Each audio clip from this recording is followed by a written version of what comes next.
Rajdeep চ্যাটার্জিকে phone করে দেউলিয়া করে পথে বসানোর হুমকি দেয় তোষা ব্যানার্জি। হ্যাঁ বন্ধুরা, এমনটাই দেখা যাবে। বিস্তারিত জানতে ভিডিওটিতে লাইক দিয়ে চ্যানেলটি সাবস্ক্রাইব করে শুরু থেকে শেষ অবধি দেখতে থাকো। গল্পের শুরুতেই দেখা যাবে বিদ্যা রাজদীপের সঙ্গে মজা করতে করতে যাবে, ঠিক তখনই হৃদ সামনে এসে পড়ায় বিদ্যা হৃদের সামনে পড়ে যেতে থাকে। ঠিক তখনই হৃদ বিদ্যাকে জড়িয়ে ধরে এই যে নিজের নিজের বাহুর মধ্যে আটকে রাখে। এটা দেখে অবাক হয়ে যায় সবাই। তখন তখন সবাই সবাই হাসতে থাকে আর বলতে থাকে হাউ রোমান্টিক। এরপরে পায়েল বলতে থাকে এই দাদা দাদা ভাই, তুই এভাবে এভাবে সবার সামনে বৌদিকে এভাবে ধরে আছিস, দেখতে পাচ্ছিস না এখানে কতগুলো গুরুজন আছে? তখন তখন দেখা যায় রিঞ্জয়ী মুখ লুকিয়ে অন্যদিকে তাকিয়ে থাকে। তখন রাজদীপ চ্যাটার্জি বলতে থাকে এসব কি হচ্ছে? পৃথা, তুমি কিছু বলছো না? তোমার ছেলে কি অসভ্যের মতো কাজ করছে বলো তো? এটা কি প্রেমের জায়গা? আজকালকার ছেলে মেয়েদেরও বলিহারি, ওরা যেখানে সেখানে প্রেম করতে শুরু করে দেয়। এ কথা শুনে পৃথা বলতে থাকে এসব কি বলছো তুমি? তখন তখন রাজদীপ বলতে থাকে হ্যাঁ, ওরা তো এখানে এখানে লাইন মারছে। এ কথা শুনে দেখা যায় কৃতি বলতে থাকে পাপা, তুমি এসব কি বলছো? লাইন মারছে মানে? লাইন মারা কাকে বলে বলো তো? তখন তখন দেখা যায় রাজদীপ বলতে থাকে ওরা তো প্রেম করছে, এভাবে এভাবে আমরা এখানে আছি, প্রেম করছে কি করে? এরপরে দেখা যায় রাজদীপ বলতে থাকে এসব কি হচ্ছে এখানে? ঠিক তখনই রাজদীপ ও বিদ্যা সরে যায়। তখন দেখা যায় রাজদীপকে রাজদীপকে শ্রাবণ ফোন করলে তখন রাজদীপ মনে করে যে এই অনুষ্ঠানের জায়গা থেকে ফোন করা হয়েছে, তাই বলতে থাকে সুন্দর করে প্যান্ডেল সাজাতে, সবকিছু সাজাতে। তখন তখন শ্রাবণ বলতে থাকে আঙ্কেল, আপনি এসব কি বলছেন? আমি শ্রাবণ বলছি, আমি বলছি যে কলেজে সবকিছু রেডি হয়ে গেছে, এখন শুধু বিদ্যাকে দিয়ে দুটো সাইন করিয়ে নেবেন আর ওকে সামনে রেখে আমরা আমরা একাডেমিটা তৈরি করতে শুরু করে দেবো। এটা আপনার কাজ। আর সবকিছু আমি করে নিয়েছি, কোনো কোনো চিন্তা নেই। তখন এই কথা শুনে রাজদীপ বলতে থাকে ঠিক আছে। এরপরে বিদ্যাকে বলতে থাকে বিদ্যা, তোমাকে তোমাকে কিছু পেপারসে সাইন করতে হবে। এ কথা শুনে বিদ্যা বলতে থাকে কিসের পেপার? তখন তখন রাজদীপ বলতে থাকে ওই তো তুমি যে দায়িত্বগুলো নিলে সেগুলো পেপারসে তোমাকে সাইন করতে হবে না? তুমি যদি পরে আবার দায়িত্ব এড়িয়ে ফেলো। তখন এই কথা শুনে বিদ্যা বলতে থাকে তার মানে আমি কিসের দায়িত্ব নিলাম? আমি তো এখনো কোনো দায়িত্বই নিইনি। তখন তখন দেখা যায় এই রাজদূত বারবার বিদ্যাকে ইশারা করতে থাকে আর বলতে থাকে বিদ্যা, দায়িত্বটা নিয়ে নাও। ঠিক তখনই পৃথা বলতে থাকে কি ব্যাপার রূপ, তুমি তুমি বিদ্যাকে চোখ মারলে? তখনই শ্রীঞ্জয়ী রেগে যায় আর বলতে থাকে তোমার লজ্জা করে না? তুমি আমার বর হয়ে তুমি ওর ফুসফুসের মশাই হও, তুমি ওকে চোখ মারলে কি করে? ঠিক তখনই রাজদূত বলতে থাকে আসলে আসলে চোখে কিছু একটা পড়ে গেছে না তো, তাই তাই চোখটা পড়ে যাচ্ছে। আমি চোখ মারিনি, বিশ্বাস করো পৃথা। বিশ্বাস করো ফ্রিজে, আমি চোখটা মারিনি। আর রিত, তোর সঙ্গে আমার কিছু কথা আছে। বিদ্যা, তুমিও এসো, তোমার সঙ্গেও কিছু কথা আছে, শ্যামা নিয়ে কথা হবে।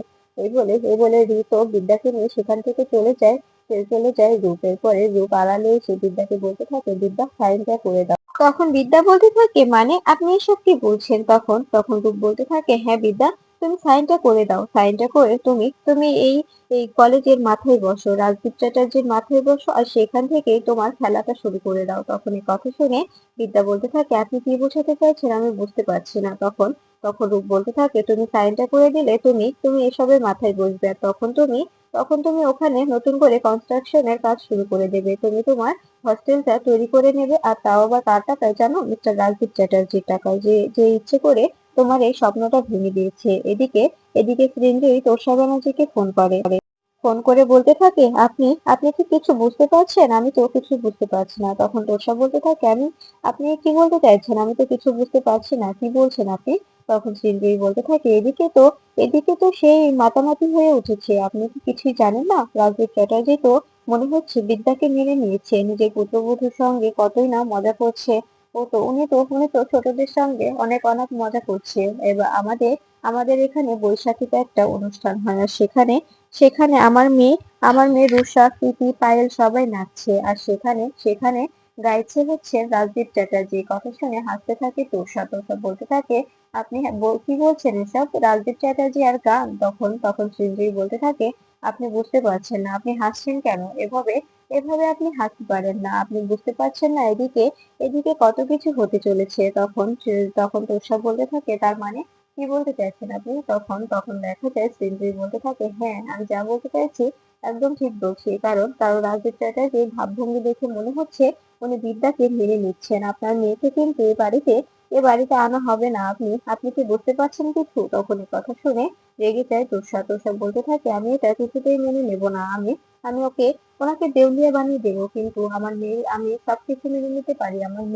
আমার মেয়ের কষ্ট আমি মেনে নিতে পারবো না। তখন চিরঞ্জিবী বলতে থাকে, আমার এসব কিছুই ভালো লাগছে না। মনে হচ্ছে বিদ্যাও কোনো ছক কষে বসে আছে। তা না হলে ওর স্টুডেন্টদের সঙ্গে এক ব্যবহার করছে, বাড়ির লোকদের সঙ্গে এক ব্যবহার করছে, রান্না করছে, গাইছে, নাচছে, সবকিছু করছে। জানেন, ও তো আমাদের পাড়ার প্রতিযোগিতায় পার্টিসিপেট করছে। ও তো আমাদের পাড়ার অনুষ্ঠানে, পুজোতে ও তো নাচ করছে। আর সেখানে গাইছে হচ্ছে রাজদীপ চ্যাটার্জি। কথা শুনে অবাক হয়ে যায় তোষা ব্যানার্জি। তখন বলতে থাকে তোষা ব্যানার্জি যে, আসলে আসলে বিদ্যা খুব ভালো নাচতে পারে ঠিক, কিন্তু ওখানে ওখানে রাজদীপ চ্যাটার্জি কেন গাইছে? তখন চিরঞ্জিত বলতে থাকে, সেটাই তো বুঝতে পারছি না, ওনাদের শ্বশুর বৌমার সম্পর্কটা কি সত্যিই ভালো গেল? তখন তখন তোষা ব্যানার্জি বলতে থাকে, আপনি চিন্তা করবেন না, আমি দেখছি। তখন চিরঞ্জিত বলতে থাকে, একটু দেখুন, আমার মোটেও এগুলো ভালো লাগছে না। আমার এগুলো পছন্দ হচ্ছে না। আমি চাই যে ফাল্গুনের বাড়িতে আসুক, ফাল্গুনের বাড়ির বউ হয়ে আসুক। এই বলে ফোনটা কেটে দেয় চিরঞ্জিত। তখন তখন তোষা ব্যানার্জি বলতে থাকে, মিস্টার রাজদীপ চ্যাটার্জি গাইছেন, আর তাও আবার বিদ্যার সঙ্গে ওনাকে আমি গাওয়াচ্ছি। এদিকে এদিকে দেখা যায় রাজদীপ পৃথাকে বলতে থাকে, পৃথা, আমি কিন্তু কোটালটা গাইছি, এটা এটা মাথায় রেখো। তখন পৃথা বলতে থাকে, ঠিক আছে, তুমি গাইবে। তখন দেখা যায় সঞ্জয় এসে বলতে থাকে, হ্যাঁ দাদা, আপনি আপনি আপনার বৌমার সঙ্গে কোটাল গাইবেন আর আপনার বৌমা নাচবে, তাই না? তখন তখন দেখা যায় রাজদীপ বলতে থাকে, পিঞ্চ করে কথা বলছো কেন সঞ্জয়? তখন তখন পৃথা বলতে থাকে, তুমি গাইবে, ও যাই বলুক না কেন, তুমি তুমি অবশ্যই গাইবে। তুমি কখনো পিছপা হবে না, বুঝতে পেরেছো? তখন তখন দেখা যায় তখন রূপ এসে বলতে থাকে, হ্যাঁ দাদা, তোমার গানের গলাটা বেশ ভালো, তুমি তুমি গাইবে, আমরা অনেক খুশি হব। তখন তখন দেখা যায় রূপ এসে বলতে থাকে, দাদা, আমরা কিন্তু সবকিছু ঠিকঠাক করে নিয়েছি।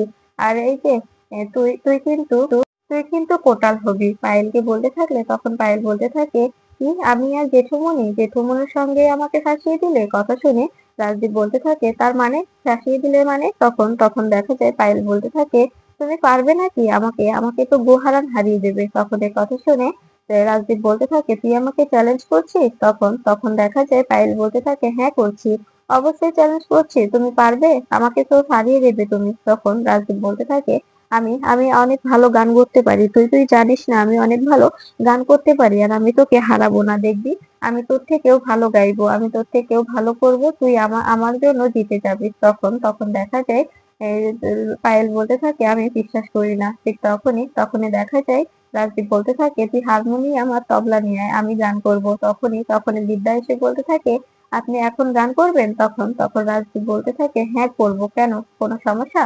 তখন বিদ্যা বলতে থাকে, না না, কোনো সমস্যা না। কেন সমস্যা হবে? আপনি রিহার্সেল করুন, আমি দেখছি। তখন দেখা যায় রাজদীপ বলতে থাকে, আমি তোমাকে হারিয়ে দিব। তখন বিদ্যা বলতে থাকে, ঠিক আছে, দেখি আপনি আমাকে কি করে হারাতে পারেন।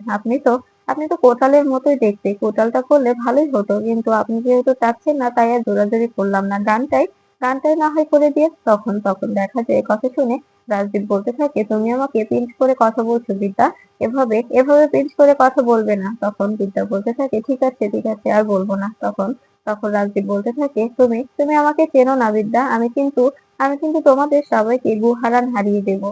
তখন বিদ্যা বলতে থাকে, আচ্ছা ঠিক আছে, আপনি যদি আমাদের হারাতে পারেন তবে হারিয়ে দিন, আমরা আমরা নিশ্চিন্তায় হেরে যাব। আমরা বলবো না যে আমাদের কেন হারিয়ে দিলেন। আপনি আপনি যদি নিজে জিততে পারেন তবে আমার থেকে ভালো আর আমার থেকে খুশি আর বেশি কেউ হবে না। তখন পৃথা বলতে থাকে, দেখেছো, মেয়েটা তোমার জন্য খুশি হতে চাইছে, আর তুমি তুমি সবসময় মেয়েটাকে দুধে করে বেড়াও। তখন দেখা যায় সঞ্জয় বলতে থাকে, বাহ, এখানে দেখছি খুব ভালো ফ্যামিলি ড্রামা চলছে। তখন দেখা যায় বিদ্যা বলতে থাকে, এটা শ্বশুর মশাই আর বৌমার কথা হচ্ছে, এটা ড্রামা বলে না। তখন পৃথা বলতে থাকে, হ্যাঁ রে সঞ্জয়, তুই কেন সবসময় এমন করিস বলতো? তুই তো এমন না করলেও পারতি, তাই না? তখনই দেখা যায় কৃতি ও পায়েল দুজনে মিলে সকল সকল হারমোনিয়াম ও তবলা নিয়ে আসলে তখন তখন দেখা যায় রাজদীপকে বসতে বলে। ঠিক তখনই রাজদীপের ফোনে একটা ফোন এলে রাজদীপ সেখান থেকে সরে যায়।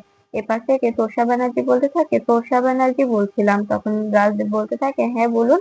তখন তোষা বলতে থাকে, শুনুন, আপনাকে আপনাকে একটা কথা বলার জন্য ফোন করলাম। এ কথা শুনে রাজদীপ বলতে থাকে, হ্যাঁ বলুন কি বলবেন। তখন তখন এ কথা শুনে তোষা ব্যানার্জি বলতে থাকে, শুনলাম আপনি নাকি আপনার বৌমাকে মাথায় করে রেখেছেন, আপনার বৌমার সঙ্গে অনেক অনেক ভালো মিলেমিশে গেছেন, আপনার বৌমাকে নিয়ে আপনি একটা পার্টিসিপেট করছেন, সেখানে আপনি গাইছেন, আপনার বৌমা নাচছে, তাই না? তখন রাজদীপ বলতে থাকে, এসব আপনি কি বলছেন, আর এসব আপনাকে কে বলেছে?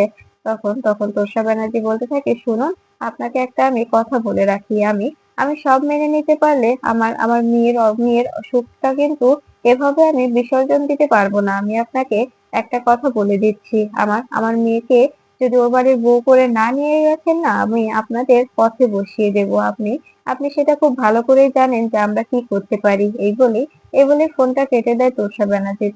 তখনই দেখা যায় মুখটা শুকিয়ে যায় রাজদীপ চ্যাটার্জি। তখন রাজদীপ চ্যাটার্জি চলে যাবে, পৃথা বলতে থাকে, কি ব্যাপার, তুমি তুমি গাইবে না? তখন রূপ বলতে থাকে, দাদা তোমার কি হয়েছে, তুমি না একটু আগে বললে তুমি গান গাইবে, এখন চলে যাচ্ছ। তখন পৃথা বলতে থাকে, কি হলো, কথা বলছো না যে? তখন রাজদীপ বলতে থাকে, না আমি গাইবো না। এই বলেই রাজদীপ সেখান থেকে চলে যায়। তখন তখন বিদ্যাকে পৃথা বলতে থাকে, বিদ্যা এসব কি হলো?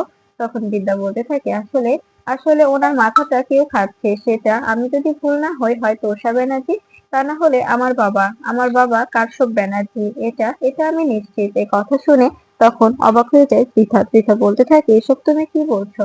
তখন বিদ্যা বলতে থাকে, হ্যাঁ, আমি আমি যদি ভুল না হই তবে এটাই। আর ওনাকে ওনাকে এসব ভুলভাল বোঝাচ্ছে, যাতে যাতে উনি কোনোভাবে ফ্যামিলির সঙ্গে সময় না কাটান। তখন তখন পৃথা বলতে থাকে, আমি বুঝতে পারছি না এই মহিলা কি চায়, এই মহিলা কেন বারবার আমাদের আমাদের পরিবারের মধ্যে ঝামেলা বাঁধানোর চেষ্টা করছে। এরপরে সঞ্জয় মনে মনে বলতে থাকে, ঠিক আছে। এরপরে দেখা যায় রাজদীপ রেডি হয়ে ব্যানার্জি বাড়িতে এলে তখন তখন কাশ্যপ ব্যানার্জি বলতে থাকে, কি ব্যাপার মিস্টার রাজদীপ চ্যাটার্জি, আপনি কি শিং ভেঙে বাছুরের দলে নাম লিখিয়েছেন? তখন তখন দেখা যায় রাজদীপ বলতে থাকে, মুখ সামলে কথা বলবেন, আপনি আপনি আমাকে আমাকে অপমান করে কথা বলছেন। তখন কাশ্যপ ব্যানার্জি বলতে থাকে, এটা তো অপমানের কিছুই নয়, আপনি আপনি নাকি বিদ্যার সঙ্গে নাচছেন, গাইছেন, সবকিছু করছেন, তবে তবে আপনাকে কি বলবো বলুন, একটা কথাই মাথায় রাখবেন, আমি কিন্তু মার্কেট থেকে অনেক টাকা উঠিয়ে সেখানে সেই টাকাগুলো দিয়ে আপনার বলা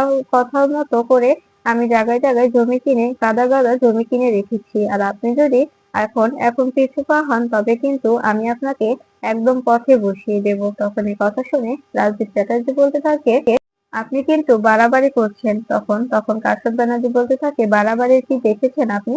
আপনি কি ভেবেছেন আমার এত টাকা ইনভেস্ট করিয়ে এখন এখন আপনি পিছুপা হবেন? আপনি আপনার বৌমার সঙ্গে হাত মেলাবেন? এটা এটা আমি কিছুতেই হতে দেব না। আপনি আমাকে চেনেন না। আমি আমি যদি আপনার বিজনেস থেকে হাত উঠিয়ে নিই তবে আপনার বিজনেসটা কোথায় গিয়ে দাঁড়াবে? আপনার কি কোনো ধারণা আছে? তখন রাজদীপ বলতে থাকে, আপনি আপনি কিন্তু সত্যি সত্যি এবার বেশি লিমিট ক্রস করে যাচ্ছেন। তখন তখন দেখা যায় কাশ্যপ ব্যানার্জি বলতে থাকে, এটা এটা কিছুই নয়, আমি যদি লিমিট ক্রস করতে শুরু করি তবে তবে আরো বিপদ হয়ে যাবে। ঠিক তখনই শ্রাবণী একটি ডিভোর্স লেটার এনে রাজদীপকে দিয়ে বলতে থাকে, এটা দিয়ে বিদ্যাকে দিয়ে সাইন করিয়ে নেবেন, তা না হলে ভালো হবে না। ঠিক তখনই বিদ্যা রাজদীপকে ফোন করে বলতে থাকে, আমার বাবাকে আমি কখনো কখনো নিজের বাবা হিসেবে পাইনি, তাই আমি আপনাকে ডেকে আমার বাবা ডাকার শখটা মেটাতে চাই।